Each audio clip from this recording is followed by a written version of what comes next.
एक समय की बात है। एक गांव में एक व्यापारी रहता था। वह अपना पेट भरने के लिए गांव-गांव में जाकर टोपियां बेचा करता था।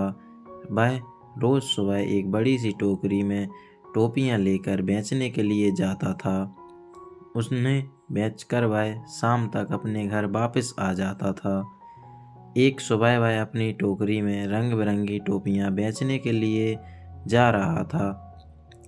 एक गांव में टोपियां बेचने के बाद वह दूसरे गांव की ओर जा रहा था। चलते चलते वह बहुत थक गया था। उस रास्ते से गुजरते समय एक जंगल भी पड़ता था। जंगल में उसे एक बरगद का पेड़ दिखाई दिया। उसने सोचा क्यों ना पेड़ के नीचे आराम कर लिया जाए।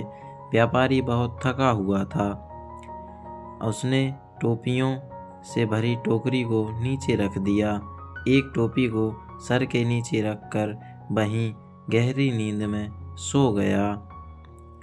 जिस पेड़ के नीचे व्यापारी सो रहा था उसी पेड़ के पर बहुत सारे बंदर रहते थे। व्यापारी सोते ही बंदरों ने उसकी टोकरी पर हमला कर दिया।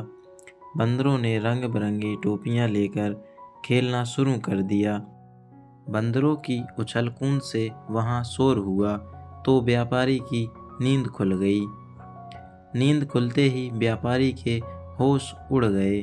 उसकी टोकरी से सारी टोपियां गायब हो चुकी थीं। सभी बंदर हाथ में टोपी लिए व्यापारी को देख रहे थे।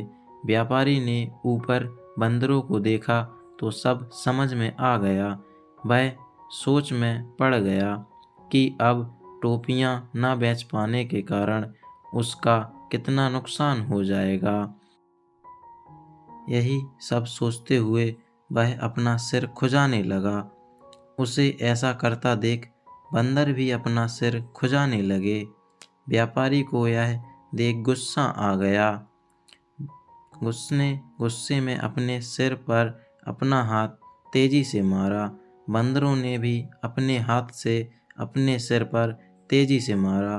बंदरों को ऐसा करता देख व्यापारी को समझ में आ गया कि बंदर उसकी नकल उतार रहे हैं।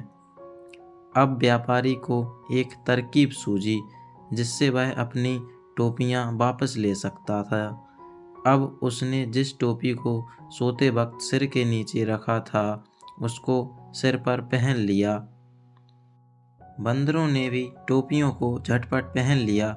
अब व्यापारी ने सिर पर पहनी टोपी को जमीन पर फेंक दिया। बंदरों ने भी व्यापारी की नकल उतारते हुए अपने सिर पर पहनी हुई टोपी को जमीन पर फेंक दिया। व्यापारी की यह तरकीब काम कर गई थी। उसने जल्दी जल्दी सारी टोपियों को इकट्ठा कर वहां से तुरंत उन्हें बेचने के लिए दूसरे गांव की ओर चल दिया। इस कहानी से हमें यह सीख मिलती है कि परिस्थिति चाहे जैसी भी हो हमें घबराना नहीं चाहिए। चैनल को लाइक एवं सब्सक्राइब करना ना भूलें।